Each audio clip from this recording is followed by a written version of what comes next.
Bonjour à tous, très heureuse de vous retrouver sur le plateau de 8 Mont-Blanc. Nous sommes le lundi 18 novembre 2019.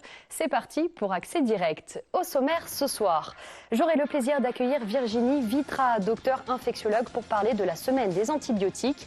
Mary Want viendra nous faire profiter de ses bons conseils pour garder la forme avant l'arrivée de l'hiver. Et Julien Viennot, triathlète, sera notre invité sport ce soir.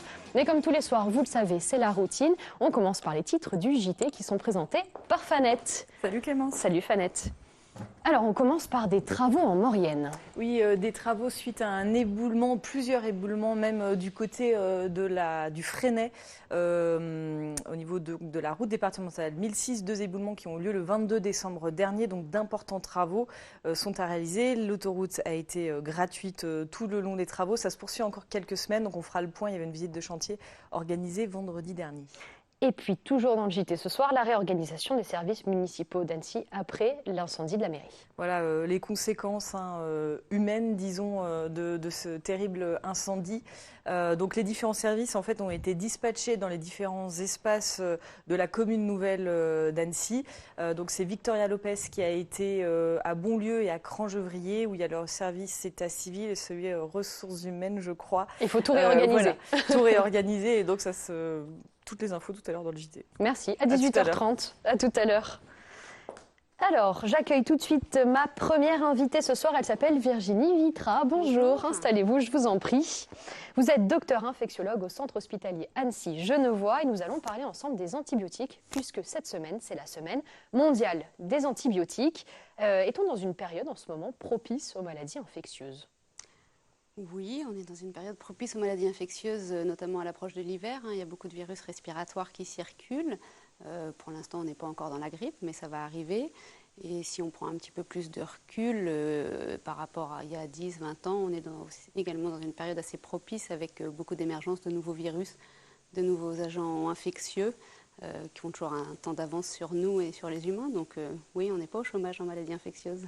Donc on va parler toutes les deux ce soir d'antibiotiques. Alors selon un reportage réalisé par Arte, en 2050, plus de gens mourront de résistance aux antibiotiques que de cancer aujourd'hui. C'est effarant quand même quand on lit cette phrase et quand on la dit aussi. Qu'est-ce que ça veut dire tout simplement d'abord la résistance aux antibiotiques ? Alors la phrase que vous venez de citer, c'est une estimation de l'OMS qui estime en effet qu'en 2050, il y aura plus de morts liées à des infections par bactéries résistantes que des morts par cancer. Donc 10 millions de morts, ça représente vraiment un problème majeur de santé publique dont il est temps de se préoccuper. Alors ça fait quelques années qu'heureusement les autorités s'en préoccupent, mais voilà, on a tous un rôle à jouer aujourd'hui. Je vous remercie de m'avoir invité pour pouvoir partager un petit peu avec le grand public. Pour la résistance bactérienne, la résistance bactérienne, c'est une bactérie qui devient insensible à un certain nombre de traitements antibiotiques. Et si jamais on a une infection avec cette bactérie, on va être au-delà de toute ressource thérapeutique et on peut se retrouver des fois dans des impasses thérapeutiques, c'est-à-dire qu'on n'a plus de traitement pour traiter, ou alors, sans en arriver à ce stade-là, on peut avoir des bactéries qui nécessitent des traitements plus coûteux, avec plus d'effets secondaires parce que ce sont des traitements de 2e intention ou 3e intention, voire des traitements qui ne se font qu'en perfusion à l'hôpital, donc des complications et une qualité de prise en charge qui est moins bonne pour le patient. Tout le monde peut être touché par cette résistance aux antibiotiques ? Oui, la résistance bactérienne, elle existe naturellement finalement. C'est un phénomène qui va être augmentée et majorée par l'utilisation, par le mauvais usage des antibiotiques, mais elle existe naturellement dans l'environnement, donc n'importe qui peut être touché par une infection ou être porteur sans être malade d'une bactérie résistante, mais la mauvaise utilisation des antibiotiques favorise et accélère un petit peu ce phénomène. Donc plus on utilise d'antibiotiques, notamment à mauvais escient, et plus on est à risque d'avoir des bactéries résistantes, mais ça peut toucher tout le monde, y compris quelqu'un qui n'a pas de problème de santé, qui est en bonne santé. Cette mauvaise utilisation, c'est uniquement se tromper, on va dire, prendre un antibiotique au lieu de prendre un autre traitement, c'est ça ? Alors, la mauvaise utilisation des antibiotiques, elle concerne les hommes, les humains, également la médecine vétérinaire. Donc, il y a maintenant une approche qui est vraiment une approche globale et les gouvernements, enfin le gouvernement organise une approche globale pour toucher tous les acteurs de l'utilisation et de la mauvaise utilisation de ces antibiotiques. Donc, le côté vétérinaire, le côté environnemental, puisque tous les antibiotiques qu'on consomme et qu'on utilise peuvent se retrouver dans l'environnement, et le côté humain. Pour ce qui concerne le côté humain, oui, ça peut être soit des prescriptions qui sont réalisées pour des infections qui sont liées à des virus, comme la grippe, comme un rhume, ou quand ça ne passe pas assez rapidement, les gens insistent un peu et puis le médecin finit par céder et prescrire un traitement antibiotique qui ne devrait pas être prescrit.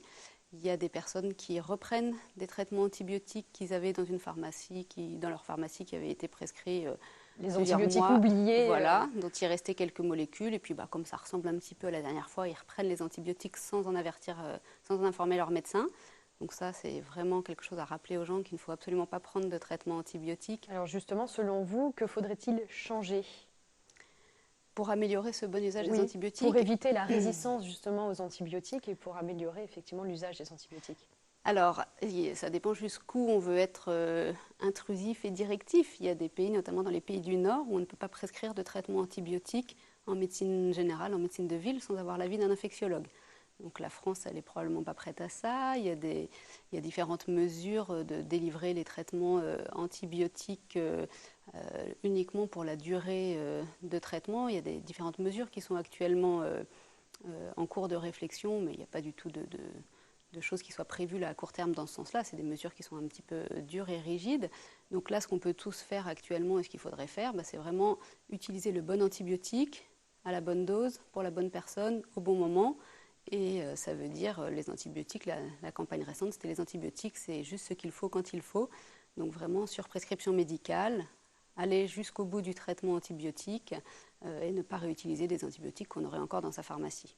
Alors, on connaît certaines méthodes, comme l'antibiogramme, qui consiste à analyser, vous me dites, si je me trompe, analyser le sang du patient pour lui prescrire l'antibiotique adapté, ou encore les bactériophages, connus depuis 1917 quand même, qui est un virus capable de cibler et d'attaquer les bactéries. Pourquoi ces méthodes ne sont quasiment pas utilisées chez nous ? Alors, il y a plusieurs choses dans votre question. Pour la première, sur l'antibiogramme. Oui. L'antibiogramme, c'est définir au laboratoire, avec des techniques de laboratoire, une fois qu'on a identifié la bactérie, identifier à quel antibiotique elle est sensible ou résistante. Donc ça sous-entend déjà qu'on ait identifié la bactérie, ce qui n'est pas le cas de la grande majorité des infections courantes. Quand on a une infection au niveau respiratoire, une pneumonie, on ne va pas faire de prélèvement dans la grande majorité des cas à l'intérieur des poumons pour chercher la bactérie, donc on ne l'identifie pas, cette bactérie. Par contre, on sait, par ordre de fréquence, on connaît bien les bactéries qui sont en cause, et donc on part sur un traitement qu'on appelle probabiliste. Donc on n'a pas la bactérie, on fait un pari, on connaît les bactéries habituellement en cause, mais on n'a pas isolé la bactérie, donc on ne peut pas faire d'antibiogramme. Et le gros des infections courantes en ville, ce sont les infections pulmonaires, les infections cutanées. Là, on n'a jamais, dans ces infections de ville, on n'a pas l'identification de la bactérie. Et il n'y a que dans les infections des urines où on peut avoir cette identification. Mais l'adaptation à l'antibiogramme est quelque chose qui est bien fait actuellement en médecine de ville. Donc le problème, c'est surtout ces infections pour lesquelles on n'a pas la bactérie, où on fait un pari. Et surtout, le gros problème, c'est les infections qui ne sont pas bactériennes, mais qui sont liées à des virus et qui vont malgré tout recevoir un traitement antibiotique, alors que ce sont des infections virales. Et concernant les bactériophages, du coup, alors, ce virus-là qui arrive à détruire... Les bactériophages, c'est quelque chose qui est développé actuellement plutôt pour des bactéries multirésistantes et toujours en complément d'un traitement antibiotique. Donc c'est une manipulation un petit peu génétique pour simplifier qui rend en effet des virus agressifs et mangeurs de bactéries et on éduque un petit peu ces virus pour venir attaquer la bactérie particulière qu'on cible. Mais actuellement, c'est très encadré, c'est des choses qui sont compliquées techniquement, qui sont utilisées de façon très ponctuelle en France. C'est beaucoup utilisé dans les pays de l'Est, mais où la réglementation n'est pas la même. En Géorgie notamment. Voilà, en Pologne, il y a beaucoup de pays de l'Est qui l'utilisent. En France, c'est très réglementé et c'est utilisé essentiellement dans des contextes d'infections multirésistantes en association avec des traitements antibiotiques. Donc les antibiotiques, au bon moment, pour la bonne infection. C'est ce qu'il faut retenir. C'est exactement ce qu'il faut retenir. Alors, je rappelle juste que depuis ce lundi jusqu'au jeudi 21 novembre, une exposition est présentée dans le hall du centre hospitalier Annecy-Genevois sur le thème de la résistance bactérienne et du bon usage de ces antibiotiques. C'est ouvert à tous pour pouvoir s'informer, je suppose. Tout à fait. Donc, c'est une information qui est ouverte à tous en accès libre, avec des messages essentiellement pour le grand public sur le rôle qu'on a tous à jouer dans la prévention de l'émergence de cette résistance bactérienne.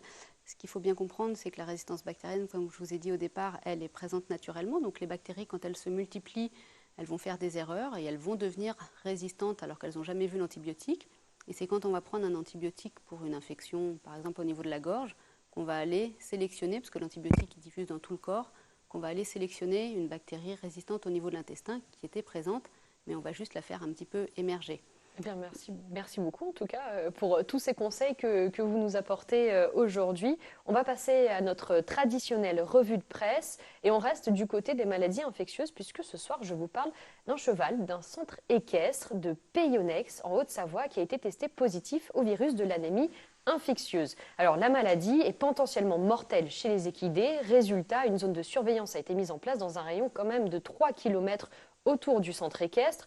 Dans le même temps, tous les autres chevaux du centre équestre ont eux aussi été dépistés. Alors, selon les résultats communiqués ce lundi, tous sont revenus négatifs du laboratoire national de référence. Le risque de dissémination du virus est donc très faible, mais la zone reste en surveillance et elle a été réduite à 500 mètres carrés. La commune de Peyonnex ainsi que ses deux communes voisines de Saint-Jean-de-Tholome et de Faucigny restent tout de même en surveillance pendant les 90 prochains jours à compter de ce lundi. Information supplémentaire, la maladie, elle, pour le coup, n'est pas transmissible à l'homme. Alors, antibiotique ou pas antibiotique Non, c'est une infection virale, pas d'antibiotique. Pas d'antibiotique, c'est noté. Merci beaucoup en tout cas d'avoir été... Je peux donner un dernier message. En termes de prévention de la résistance bactérienne, il y a la vaccination qu'on n'a pas évoquée. Et donc, à l'approche de l'hiver, qui est importante. J'incite les personnes qui sont éligibles à la vaccination contre la grippe à se faire vacciner parce que c'est un des moyens de protection contre la résistance bactérienne et contre la grippe, évidemment, qui reste mortelle. Donc, Eh bien, le message est passé. Merci beaucoup, en tout cas, d'avoir été avec nous. Merci à vous. Je vous laisse rejoindre la régie. Juste le temps pour moi d'accueillir une habituée qui entre sur le plateau. Bonsoir Mary Want. Comment vas-tu? Très bien, et toi? Ça va bien. Alors, tu es venue nous livrer tes bons conseils, tes bons plans pour ne pas tomber malade avec ces températures qui sont en train de chuter. Le thème de cette chronique, comment se préparer à l'hiver. Alors, dis-nous tout, on veut tout savoir pour ne pas tomber malade. Et on commence par l'hygiène de vie et la prévention. Oui, c'est ça. Alors, justement, pour faire le pont avec l'interview d'avant, du coup, ça va être intéressant de bien préparer son système immunitaire pour justement éviter de tomber malade et donc éviter au mieux d'avoir recours aux médicaments. Comment fait-on? Alors déjà, il y a vraiment 4 piliers de base de l'hygiène de vie qui sont un peu toujours les mêmes. Donc déjà, le sommeil, c'est vrai que surtout en hiver, on a quand même besoin de plus se reposer. Il fait froid, donc le corps en a vraiment besoin. Il fait plus nuit aussi, donc c'est important de suivre le rythme. Toujours garder quand même une activité physique, faire attention à son niveau de stress qui va aussi jouer sur le système immunitaire et avoir une bonne alimentation au mieux. Donc pour ce qui est de l'alimentation, même si c'est l'hiver et qu'on a envie de manger un peu autre chose, c'est quand même important de garder des fruits et des légumes pour avoir suffisamment de vitamines. C'est pas uniquement raclette l'hiver. C'est ça, malheureusement, on a un peu l'habitude ici. Mais... Ok. Et donc du coup, de garder quand même une alimentation riche en vitamines, parce que ça va aider aussi à combattre les infections, notamment comme la vitamine C. Ensuite, du coup, pour repartir plus sur les plantes, on peut aussi, dans l'alimentation, utiliser davantage d'épices qu'on va appeler réchauffantes, comme le gingembre, par exemple, qui va aider la digestion et donc qui va aussi aider à... Quand on a une meilleure digestion, on a aussi de meilleures résistances en hiver. Voilà. Il y a les huiles essentielles. Donc après, pour les huiles essentielles, on peut les utiliser dans la prévention. Moi, je conseille vraiment en diffusion. Ça ne sert à rien de s'en servir à tout va. Donc ça peut être intéressant, 1 heure par jour, de faire une diffusion dans les pièces qu'on habite. On fait comment? On vaporise Alors non, il existe vraiment des diffuseurs. Le mieux, c'est ceux qui sont à ultrasons, donc qui vont faire une brume très très fine avec des micro-particules d'huile essentielle dans la pièce. Donc voilà. Après, donc on les inhale naturellement. Voilà, on laisse simplement diffuser dans la pièce pendant 1 heure par jour. Donc on va pouvoir utiliser notamment le Ravinsara, le thym à linalol, donc une espèce de thym qui est très doux, donc qui ne va pas être trop agressif. On peut également utiliser l'eucalyptus quand c'est une des périodes où il y a plutôt des problèmes au niveau respiratoire. Et voilà, du coup, on va pouvoir après d'autres essences comme le pain, etc. Il y en a pas mal, mais on va rester là-dessus déjà. À chaque huile, son utilisation? Oui, alors en hiver, c'est vrai qu'on a beaucoup celles qui vont agir sur le système respiratoire. C'est souvent la faiblesse à cette période au niveau ORL, donc voilà. Alors, il y a quand même des précautions à respecter voilà, avec ces exactement. huiles, c'est ça? Oui, bien sûr. Alors déjà, il faut faire attention à l'automédication, hein. C'est comme avec les antibiotiques, c'est quand même des substances qui sont très très fortes en fait. C'est pas parce que c'est naturel que c'est forcément sans danger. Donc déjà, c'est complètement à proscrire pour les femmes allaitantes et les femmes enceintes, bien sûr. Donc les enfants de moins de 7 ans, si on ne connaît pas vraiment ces risques pas, moins de 3 ans, on oublie. Et ensuite, justement, pour faire le pont avec les médecins, c'est vrai que s'il y a déjà un traitement en cours, il faut vraiment faire attention à ce qu'on prend, même si c'est naturel, parce qu'il peut y avoir des interactions avec les médicaments, et donc vraiment faire attention à se renseigner auprès d'un professionnel de santé avant. Alors, on demande à son médecin généraliste si on a déjà un éventuellement traitement un pharmacien qui va être formé également. D'accord. Voilà, on peut aussi s'adresser à différents professionnels de santé. Ou à un pharmacien qui va être spécialisé herboriste aussi. Voilà. Alors, si on n'a pas bien suivi tes conseils, si on est un mauvais élève et qu'on tombe malade, qu'est-ce qu'on peut faire? Alors du coup là, à nouveau, on va pouvoir un peu aider à soutenir le système immunitaire dans les périodes de maladie. Encore une fois, on va retrouver les huiles essentielles, mais on a aussi une autre forme qui est intéressante, qui est l'hydrolat. Donc en fait, l'hydrolat, c'est quand on fait la distillation de l'huile essentielle, on va avoir 2 produits à la fin de la distillation. L'huile essentielle qui est très très concentrée, et l'hydrolat qui est en fait l'eau qui se trouve en fin de distillation, qui est aussi avec des molécules des plantes, des molécules aromatiques, et du coup qui va être plus souple d'utilisation car beaucoup moins concentré. Voilà. Donc ça va être ces 2 produits qu'on va pouvoir utiliser. Pour l'hydrolat, on va pouvoir en consommer, on va mettre 5 cuillères à soupe dans 1 litre d'eau par jour qu'on peut consommer. Tout simplement. Tout simplement. Ça fait une boisson aromatique qui en général est assez... Ça a bon goût? En général, ça dépend des plantes. T'es adepte, toi? Oui, moi c'est une de mes formes préférées, vraiment. Et du coup, par exemple, on va pouvoir, pour les hydrolats, utiliser l'origan, qui est un anti-infectieux qui est vraiment intéressant. Le romarin, qui est un tonique général qui va très bien aussi. Encore une fois, le thym à linalol, que j'aime bien, même dans cette forme-là. Donc du coup, mon côté antiseptique, qui va aussi être un bon allié dans la fatigue, contre la fatigue. Et on trouve aussi également le Ravinsara, encore une fois, qui lui est plutôt sur le système immunitaire, qui va vraiment soutenir à cet endroit-là.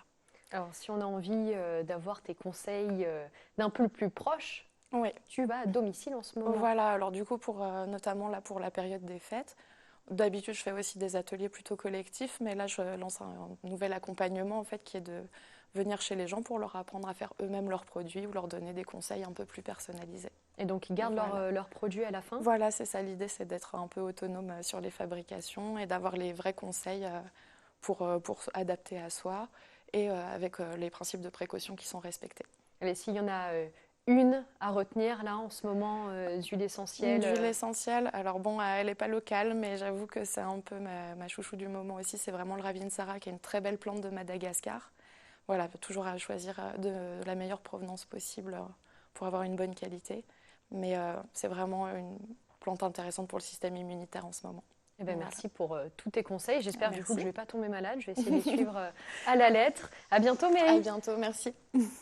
Et donc, pour garder la forme, rien de mieux que de faire du sport. Et il y en a un qui l'a bien compris. Il s'appelle Julien Viennot. Bonjour. Bonjour. Alors, vous êtes triathlète longue distance, passionné de sport et de compétition depuis votre plus jeune âge et vous avez fait le choix, depuis à peu près 1 an maintenant, de vous consacrer uniquement au triathlon. C'est une discipline qui vous ressemble, le triathlon?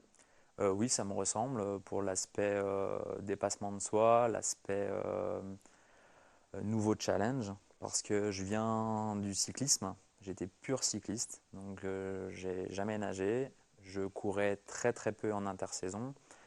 Et donc effectivement l'année dernière je me suis dit allez pourquoi pas tenter le triathlon, c'est un ami à moi qui en faisait beaucoup et voilà, je me suis dit allez, on va tenter ça. J'ai commencé à nager novembre l'année dernière. Parce que vous n'aviez jamais nagé, alors vous saviez nager, voilà.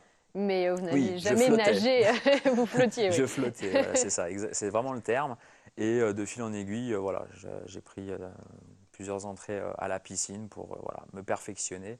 Et à l'heure d'aujourd'hui, voilà, je prends de plus en plus plaisir à faire du moins la natation. Et puis ça vous va bien puisque un rapide tour de votre palmarès, 4e place au triathlon de Rumilly cette année, 3e place amateur au triathlon de Kraichgau. Alors reprenez-moi. Oui, c'est Kraichgau, c'est en Allemagne. En Allemagne, super. Et première place au triathlon de Zell am See en Autriche. C'est en Autriche, exactement. C'est pas facile à dire non plus. Non, c'est les pays, oui, un peu, c'est des consonances, voilà, on n'a pas trop l'habitude. Donc quand on voit ce palmarès, c'est donc un sport qui vous réussit, puis qui réussit aussi aux Français. On pense notamment à Vincent Louis, qui est l'un des meilleurs triathlètes du monde. C'est une source de motivation pour vous? Oui, naturellement. Enfin, c'est vrai que l'élite sportive, même dans n'importe quel sport, ça m'a toujours galvanisé, ça m'a toujours intéressé, interpellé. Je suis même à regarder leurs vidéos sur YouTube, de comment ils s'entraînent, de leur hygiène de vie. Vraiment, vous apprenez de ça? Voilà, j'apprends énormément de ça et c'est vraiment un support pour moi. Alors qu'est-ce qui vous pousse à toujours aller plus loin, puisqu'on parle quand même 21 km en course à pied. Oui. En natation, c'est 1 km 1 km. Et en plus, vous avez du vélo également. 90, oui. Qu'est-ce qui vous pousse à aller toujours plus loin? C'est le challenge. Vraiment, en vélo, j'étais habitué à faire des sorties de 100, 150 km parce que l'entraînement, on devait faire comme ça en niveau élite. J'étais élite en vélo. Et c'est vrai qu'en triathlon, le format 70.3, qu'on appelle ça, donc c'est la moitié d'un Ironman, donc un 9 natation, effectivement 90 à vélo et un semi-marathon, ça représente environ, tout dépend le niveau de chacun, mais entre 4 heures et 5 heures, après on peut aller jusqu'à 6 heures, mais voilà, en ce qui me concerne, en gros, c'est entre 4h20 d'effort. Donc, c'était assez représentatif de ce que je pouvais faire en vélo. Ça ne me changeait pas grandement. De rajouter. Voilà, de rajouter. C'était quelque chose que j'avais l'habitude de faire. Parce que vous faites quand même 25 heures d'entraînement par semaine. Oui, en fait, parce qu'il y a les 3 disciplines. Donc en fait, on est obligé de ne pas faire que du vélo. Comment on s'organise? C'est natation le matin, course à pied dès qu'on sort. Vous faites comment? Alors effectivement, souvent on double dans la journée. Donc on essaye toujours de garder l'ordre de la compétition. Voilà, natation, vélo, course à pied. Alors souvent, effectivement, le matin, on commence par la natation. Donc plusieurs fois par semaine, ça peut varier entre 3, 4, 5. La semaine dernière, par exemple, j'ai fait 10 entraînements de natation, 40 km de natation la semaine dernière, parce que je dois me perfectionner là-dedans. Voilà. Et ensuite, effectivement, on peut, juste derrière, passer sur le vélo ou des fois course à pied. Voilà. Alors, l'année 2020 est pleine de promesses pour vous, du moins on vous le souhaite, avec notamment la participation à l'Ironman de Nice le 14 juin prochain. Tout à fait. Il y a un petit quelque chose derrière cette course, il y a un but à atteindre? Oui, tout à fait, vous venez de le souligner. C'est un but, on va dire, assez ambitieux. L'Ironman, donc effectivement, pour rappeler aux personnes, c'est 3,8 km de natation, 180 km à vélo et pour finir, le fameux marathon. Sur la Riviera. Voilà. Voilà. Et donc, à Nice, mon but l'année prochaine, ce serait de tenter la qualification pour les championnats du monde qui se déroulent à Hawaï. Alors pour ça, il faut finir premier sur le podium? Alors, il faut finir, on appelle ça ils appellent ça des slot allocation, qui est une quantité de droits, on va dire, pour accéder aux championnats du monde. Donc ça dépend du nombre qu'on est dans la catégorie, parce qu'en fait c'est par catégorie d'âge en amateur. Donc ça dépend du nombre qu'on est dans la catégorie et en fonction de ce nombre-là, vous avez un ratio. Exactement. Donc en gros, ça peut aller de 3-4 places pour la catégorie. Voilà. Donc, il faut vous êtes combien dans votre catégorie? Dans ma catégorie, on va dire 70.3. J'ai pas fait un résultat au-delà de 3e. J'ai fini 1er et 3e cette année. Et là, en Ironman, je vais tester à Nice. Et en plus, il y a une autre course, puisqu'en novembre 2020, vous participez également au championnat du monde d'Ironman 70.3, donc la fameuse catégorie dont vous venez de parler, en Nouvelle-Zélande. Vous n'êtes pas fatigué? Ça vous fatigue pas quand même tout ça? En fait, on essaye de prendre les choses step by step. Ça, c'est mon entraîneur qui me dit ça. Il me dit sinon, il faut tout de suite abandonner, quoi. C'est-à-dire que il ne faut pas penser à j'ai ça à faire, encore ça à faire, encore ça à faire. Parce que sinon, ça fait trop dans la tête. Il faut vraiment faire les choses. Voilà, on fait ça, après on fait ça, et après on fait ça. Et je pense que j'ai vraiment bien progressé là-dessus. Parce qu'effectivement, si on commence à penser, dire ah ouais, si je vais à Hawaï, puis si je vais ici, puis voilà, ça nous fait trop. Et après, on se déconcentre, on n'est plus dans le game, comme on dit, quoi. Et puis le game, il coûte cher quand même, Oui. puisqu'il y a un investissement physique, Ça, oui. un investissement mental, mais aussi un investissement pécunier. Vous avez chiffré votre budget environ pour la saison Oui. 2020 à 15 900 €. C'est une somme. Oui. Comment est-ce que vous faites pour pouvoir financer ces triathlons et financer cette future saison 2020? Vous avez besoin de sponsors? Oui, effectivement. Alors, c'est ma recherche, on va dire, cet hiver de sponsors. Avec les résultats que j'ai pu faire l'année dernière, voilà, je cherche effectivement des personnes qui peuvent m'aider à financer voilà, soit des voyages, soit des équipements, soit voilà. C'est difficile à trouver? Oui. Pourtant, Oui. vous commencez à avoir un niveau quand même. Enfin, on le voit, j'ai cité que quelques-uns, Oui, bien quelques-unes sûr. des courses, quoi. Ben, bien sûr, parce qu'en fait, c'est toujours un effet du nombre. C'est-à-dire que les résultats que j'ai pu faire cette année sont bien, sont très bien, mais le triathlon commence à être de plus en plus médiatisé, mais ce n'est pas un sport voilà, que tout le monde connaît, où ça parle à tout le monde. Et c'est vrai qu'une marque qui voudrait être représentée par un triathlète, il faut trouver. Il faut que la personne, ça lui fasse envie, voilà, faut qu'elle comprenne voilà, ce qu'on recherche. Et, voilà. On vous souhaite en tout cas de trouver le plus de sponsors possible et de Oui. faire une très belle saison 2020. Ben, merci. Merci beaucoup d'avoir été avec nous Merci ce à soir. vous. Merci Je vous à laisse regagner tranquillement la régie. Et avant de laisser place à notre JT, Ingrid Jacquemot est en ligne avec nous. Bonjour. Bonjour. Alors, vous allez vivre votre premier critérium de la première neige en tant que directrice des clubs de Val d'Isère. Dans quel état d'esprit êtes-vous ? Disons qu'avec l'arrivée de la neige tout récemment à Val d'Isère et la chance qu'on a eue d'avoir un retour d'Est et des grosses chutes de neige plutôt sereines, on va dire, ça aide à aborder les choses de façon confiante. L'organisation est prête ? On est prêt, on est déjà, je dirais, très proche de l'événement parce qu'à peine 4 semaines maintenant, ça va passer très vite. En tout cas, les deux sites sont en pleine production de neige de culture et on va dire que c'est l'essentiel avant toute chose, c'est d'avoir une bonne préparation de piste et toutes les forces vives de la station sont mobilisées pour le critérium. Alors, pouvez-vous nous rappeler le programme complet de ce rendez-vous, Ingrid ? Alors, on va commencer par le week-end donc de Coupe du Monde Hommes avec le 14 et le 15 décembre. Ce sera le géant et suivi du slalom. Et ensuite, on enchaînera sur le week-end d'après, 21 et 22 décembre, avec une descente femme et un combiné alpin femme. Il y a des nouveautés cette année ?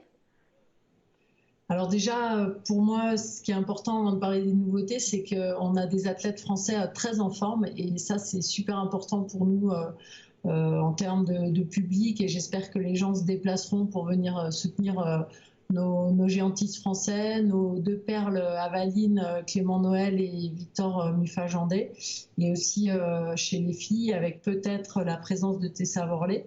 En tout cas, on a essayé aussi sur à côté du sportif et des compétitions d'apporter un petit peu de changement et toujours de la valeur ajoutée dans la lignée de ce qui s'est fait depuis plusieurs années sur le critérium, donc avec des formats de soirées et de réceptifs un peu différents, mais ça, ce sera une surprise à déguster le jour J, on va dire. Pas trop d'appréhension pour vous avant ces 4 dernières semaines qui vous séparent du début du critérium ? Si, sûrement un petit peu. Après, je me sens quand même très bien entourée. Je suis je suis dans une équipe qui a l'expertise et l'expérience sur le critérium de la première neige. On est à notre 64e édition à Val d'Isère. C'est vrai qu'il y a un savoir-faire et des gens d'expérience et de terrain ici qui me permettent de me sentir bien épaulée dans mes missions. Et puis une équipe aussi au Club des Sports qui a une vraie volonté de se lancer dans l'événement et dans ce gros lancement et événement station pour Val d'Isère. Bien, merci Ingrid Jacquemot d'avoir été avec nous en liaison par Skype. On vous souhaite un très bon critérium. Merci, on vous attend nombreux. Avec plaisir. C'est la fin de cette première partie d'émission. Ne bougez pas, juste après une page de pub, c'est le journal présenté par Fanette de Buisson.